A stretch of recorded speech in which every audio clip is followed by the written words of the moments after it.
thought that there would be a window there that I could play with somehow, like an escape to the exterior. And I wanted a place that was really dry and that had not a lot of reference points, nor to me, nor to Paulo. So it's like this kind of no man's land for us. It's a neutral space. We're gonna meet there and to work, and that's it. Yeah, and then I started looking for a place, and that seemed nice.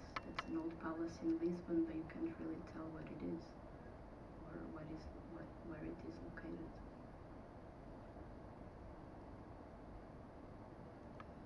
More questions? Yeah. Paulus seemed to have a serious alcoholic problem.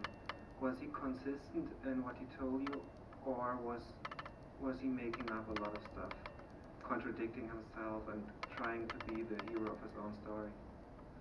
I guess he's a bit of everything. I mean, he, from what I've checked somehow, but this is not, I realized that all the events that he explains actually took place, and he took place in them, but then the way he describes it, there's slightly different things. Like sometimes he says, no, I went alone, and you realize that there were two other guys with him, for instance. Or even there's different situations about his arrest. For instance, when he talks about the Zulu, this cache place where the weapons and the information was dumped, then I've read something like this guy with a code name just asked each journalist to show him this Zulu place. So the journalist went, and then he wrote a report and a newspaper magazine, and suddenly there were like loads of people telling him, no, that place doesn't exist. And from what I've read, this other guy said that the location of this place was someplace else, and is not accurate to the information that Paulo gives. But then we never know if this actually. But there's parts where you could see that he's telling the truth, because where we have this Portuguese saying, when there's smoke, there's fire, and the only thing is, like, for instance, when he's talking about his experience with the CIA in El Salvador, when we were, here he talks about a bit the American situation in there, but when we stop rolling, then he starts to talk a lot of bad things about the Americans and their political decisions. So I guess that sometimes he's a bit of, I don't know if he has some kind of fear, or he wants to protect himself, but at the same time he says, no, I'm so brave and I don't care about this. But you could see that there's little points where things are not. And of course he contradicts himself sometimes, and I left that for you because I think that's important, and it's part of this idea of retelling and adding something to it. It's like this broken phone game, or the Chinese whisper. You just want to make it bigger somehow. But those, I think, are the differences.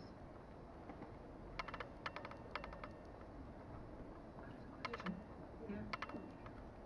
Allow me to speak in Portuguese. Parabéns, Salomé.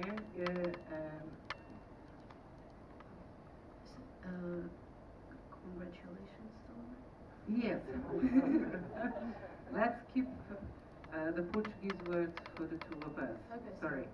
Just a small one. Well, I am from the Cinematheque in Lisbon, and I am very proud of your film. Knowing.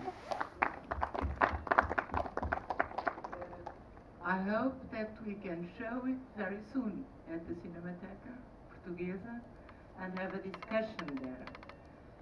There is an intriguing question on your film. For me, it's the question when you allow yourself to ask, who is Paulo?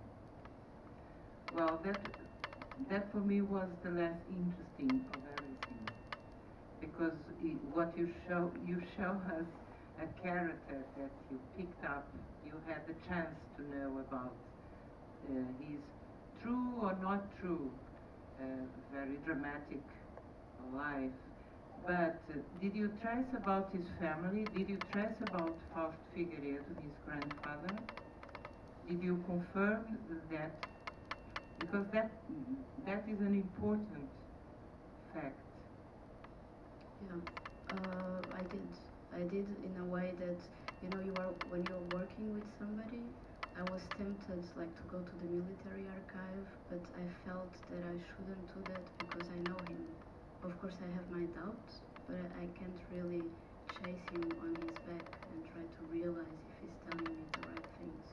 So for me that's also an ethical position. I mean, I have to be responsible for both the viewer but also for my character. So and I think you have to also respect him in a way. But what I've heard is like through someone that I know who's friends with the family, is that he, like his father being a bigamist, Paulo is probably the son from the second family, the non-official family. And when he kept describing me this house the family had in Estoril that had this stairway to the water, and the house is closed for many years, then this friend of mine, she told me, yeah, they have a house there. So this is the farthest I can go. Yes, I was not thinking that you would tell us in your film that, but once you make the question, who is Paulo? Yeah. Well, in any case, thank you, Salomé, for having done this document. Thank you very much.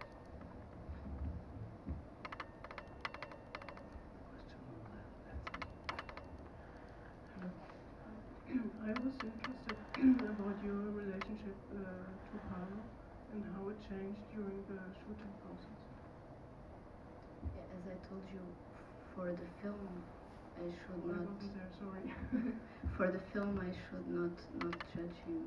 So the questions that I tried to keep this naivety with me, so that I could be before him and ask him, okay, but can you explain it better?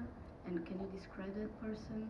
Like these sort of really childish questions in a way that's almost if I didn't know anything about these historical events. And as I said, when we were shooting, I mean, I'm the one that says we're gonna start rolling and this is gonna end here, like the day is over. But I believe that the only moment where he actually made a decision by himself, like standing up, as you see in one of the last shots, is that we were asking him a more private question, like related to the family, because by that time I had no more questions, so I opened it to the sound director that I've worked with before, so I allowed him, do you want to make a question now that I'm done? So he asked something really private in a way, that is there something else you want to do with your life? And that's the moment where he gets a bit emotional about it and just leaves the frame without me telling him it's over. But so when we were shooting, that's a relationship for the camera, and we were working. When we are having lunch and so on, that's where our differences come. Because when you are actually shooting for the film, then the differences they get smaller, and actually the frame or the film frame, it just glue us together in a way, and you as a viewer try to project yourself in the film too, and try to, I believe, to figure out who's making what for the film. Another question? Hi, Salome. I was wondering if at any time you were intimidated or scared of Paulo? No, because I mean I was really doubting about. It was a really hard process for me, like ethically, like how to place myself, how can I actually be talking to this man, and how should I behave. But I don't